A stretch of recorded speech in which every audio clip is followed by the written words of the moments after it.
Gold, trusted gold buyers. మీరు తాకట్టు పెట్టిన బంగారాన్ని విడిపించి ఈ రోజు ఉన్న మార్కెట్ ధరకు కొనబడను. ఏంటి అసలు పవన్ కళ్యాణ్ ఇన్స్టాగ్రామ్ మొత్తం ఫీమేల్ ఫాలోయింగ్ ఎక్కువ కనబడుతుంది ఏంటి? ఎవరికోండి మరి నేను చూసాను ఫాలోవర్స్ అందరినీ.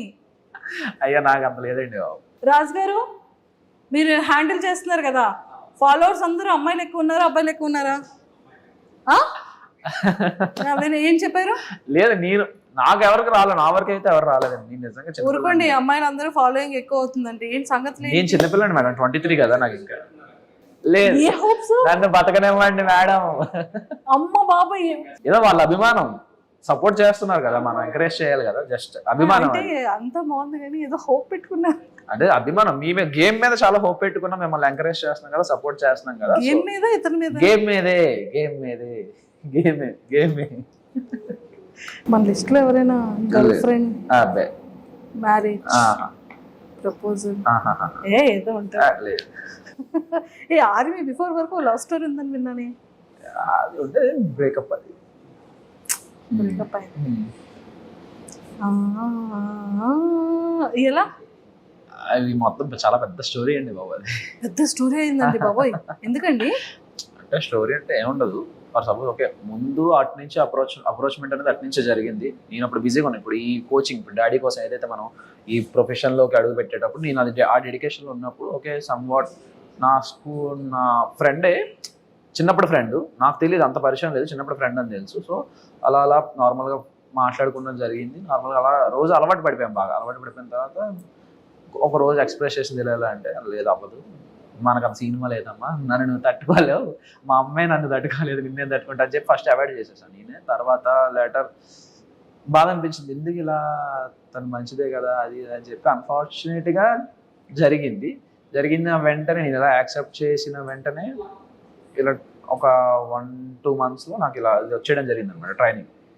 సో నేను ట్రైనింగ్కి వెళ్ళిపోవాల్సి వచ్చింది.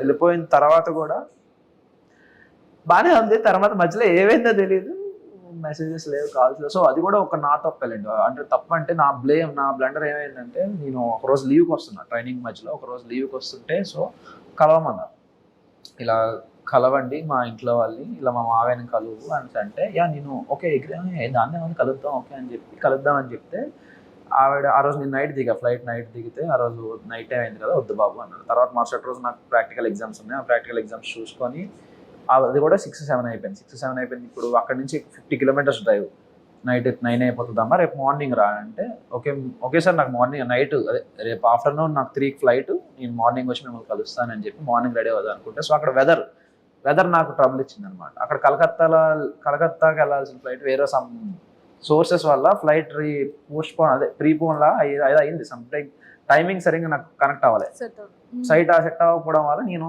ఇంకా ఫాస్ట్ ఇంకా ఇది సెట్ అవ్వదు, నేను కాల్ చేసి మాట్లాడదాం అని చెప్పి చేస్తుంటే కాల్ రీచ్ అవ్వలేదు వాళ్ళకి. తర్వాత వెళ్ళిపోయిన తర్వాత ఇలా కాల్ చేసి ఇలా చెప్తుంటే వాళ్ళు అన్నారనమాట. దాని తర్వాత కూడా ఓకే పర్లేదు, నెక్స్ట్ టైం వచ్చినప్పుడు కలుద్దాం అది అంది. తర్వాత అప్పటి నుండి ఇంకా మరి రెస్పాన్స్ లేదు, నా మెసేజ్కి అట్లకి ఏ రిప్లై లేదు, ఏమి లేదు. సరే మేబీ ఏమో ఇంట్లో ఉంది ఇక్కడ కళ్ళంటే వాటర్ వచ్చాయి ఇప్పుడు ఎందుకు అవన్నీ. అంటే నేను ఎలా ముందు చాలా అరగంట ఉండేవాడు మనిషిని అసలు. ఓకే బేసిక్గా నాతో మంచిగా మాట్లాడితే ఓకే, మాట్లాడకపోయినా నేనేం వేరే వాళ్ళ గురించి బేసిక్గా ఆలోచించాను, ఎందుకంటే నా గురించి నేను ఆలోచించడానికి నాకు టైం సరిపోదు, అంత ఆలోచించుకుంటా నా గురించి. సో వేరే వాళ్ళ గురించి ఆలోచించే పర్సన్ కాదు బేసికల్గా. సో అలా ఈ మనిషి గురించి ఆలోచించి ఏమైంది అసలు ఏంటి అనే క్వశ్చన్కి ఒక స్టేజ్లో అర్థమైంది, ఇంట్లో మేబీ ప్రెషర్ ఏదైనా పెట్టారేమో, మేబీ ఇంట్లో లాక్ అయ్యిందేమో అని ఎక్స్పెక్ట్ చేసి ఓకే కాలేజ్లో జాయిన్ అవుతారు కదా, కాలేజ్లో జాయిన్ అయిన తర్వాత ఎవరైనా ఫోన్ తీసుకొని మెసేజ్ చేస్తుందని చెప్తే వేరే వాళ్ళ ద్వారా కాలేజ్లో జాయిన్ అయిందని కూడా తెలిసింది. కాలేజ్ జాయిన్ అయింది కదా ఇంకా మెసేజ్ రాకపోవడం ఏంటంటే, నేను మా ఫ్రెండ్స్కి వాళ్ళందరికీ ఫోన్ చేశారా ఎలా ఉంది ఏది కథ అని చెప్పి నేను ఎంక్వైరీ చేసి తీరా వాళ్ళ క్లాస్లో ఒక ఫోన్ నెంబర్ 4 రోజులు తపస్సు చేసి ఒక ఫోన్ నెంబర్ పట్టుకొని ఫోన్ చేస్తే ఆవిడ ఫోన్ ఇస్తే నేను మాట్లాడిన తర్వాత మాట్లాడతానని చెప్పి. తర్వాత ఒక స్టేజ్లో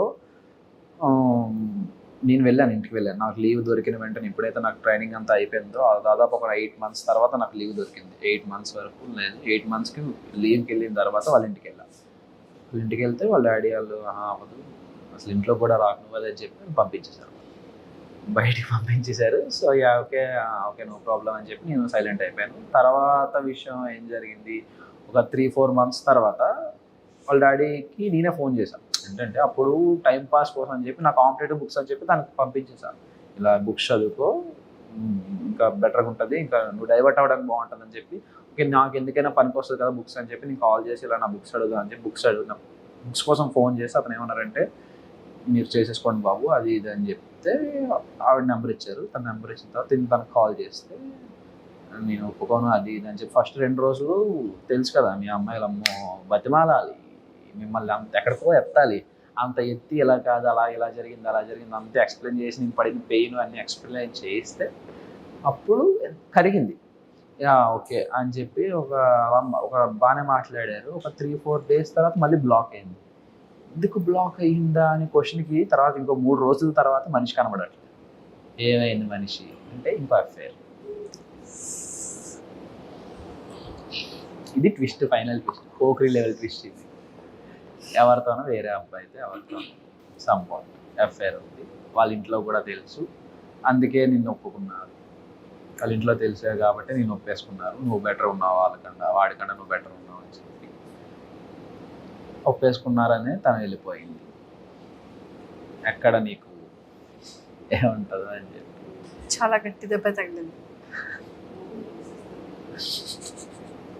ఓకే కానీ పెయిన్ ఉంది కదా, అంటే ఎఫర్ట్స్ ఉంది కాబట్టి. ఓకే ఓకే హీరో ఎప్పుడు కూడా అవన్నీ అయిపోయాలండి. ఇప్పుడు అవన్నీ మన గురించి ఎవడు పట్టించుకోవడం కూడా ఇవన్నీ చాలా చూసా అంటారు అలాంటి. ఓకే ఓకే ఓకే ఓకే ఇలాంటివి చాలా చూసాను. సర్లే అనుకుంటా అన్ని జరుగుతాయి అదే కదా అంతే. సో ఇప్పుడు నిజంగా అందులో ఉండుంటే ఇందులో రాగలడా అగ్ని పరీక్షకి?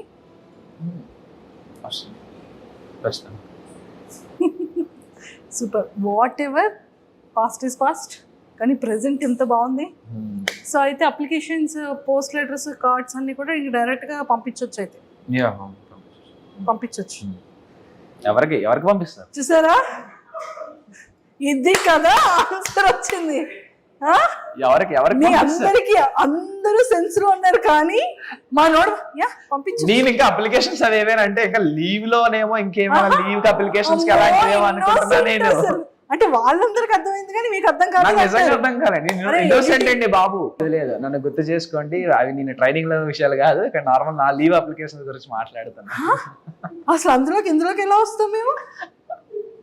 రామ అందరికీ అర్థమైంది అక్కడ. నేను చిన్నపిల్లండి అండి, ఇన్నోసెంట్ కదా, ఒక పట్టాను అర్థం కాదు. ఏం చెప్తాను, చాక్లెట్ ఏమైనా తెచ్చిమ్మంటావా, బిస్కెట్స్? మానేసాను అవన్నీ. సూపర్.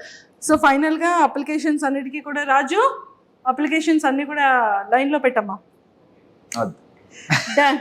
సో మరి నాగమామకి తగ్గట్టు ఇంకొక మన్మధుడు బిగ్ బాస్ హౌస్ లోపలికి వెళ్ళిపోతున్నాడు. అయితే మన్మధుడు అంటే ఎవరు కనీసం చూడను కూడా చూడరు నన్ను. సో మొత్తానికి అయితే లోపల హౌస్ లో స్క్రీన్ ప్రెజెన్స్ ముందు మనం ఎవరం కనబడం నాగమామ ముందు. నాగమామ ఇస్ ఆల్వేస్ రాకింగ్ ఖచ్చితంగా కదా. సో జడ్జెస్ గురించి అండ్ బ్యూటిఫుల్ యాంకర్ శ్రీముఖి గారి గురించి ఏం చెప్తారు? చాలా సపోర్టివ్. అసలు మినిమం అంత సెలబ్రిటీ లెవెల్లో ఆఫ్ జడ్జింగ్ లో ఉన్న, జడ్జిమెంట్ లెవెల్లో ఉన్న, జడ్జెస్ గా ఉన్న అంత లెవెల్ ఆఫ్ యాటిట్యూడ్ ఎవ్వరు చూపించేవారు. అందరూ చాలా క్లోజ్ గా ఉండేవారు, నీట్ గా మాట్లాడేవారు, వచ్చి కనబడగానే హాయ్ చెప్పేవారు, హాయ్ అమ్మాయి ఎలా ఉన్నావు, బాగుంది, డ్రెస్ బాగుంటే బాగుందని చెప్పేవారు, అన్ని మాట్లాడారు. శ్రీముఖి గారు అయితే పక్కకు వచ్చి కూర్చొని అన్ని మాట్లాడేవారు, అన్ని చెప్పేవారు. అదే ఎలా కాదు, ఇంకా బెటర్గా ఉండండి, ఇంకా బాగుంటుంది, మీ ఫ్యూచర్ బాగుంటుంది, మీకు అందరికీ ఛాన్సెస్ వస్తాయి అని చెప్పి శ్రీముఖి గారు కూడా మంచి మాకు అందరికీ బూస్టప్ ఇచ్చేవారు. ఏమాత్రం ఎవరు ఏదైనా టాస్క్ ఏదైనా ఫెయిల్ అయ్యి డల్ అయినా వెంటనే సపోర్ట్ చేసి ఎలా కాదు ఇంకా బెటర్ చేస్తావు అని చెప్పి సపోర్ట్ ఇచ్చి. అభిజిత్ గారు చాలా మంచివారు.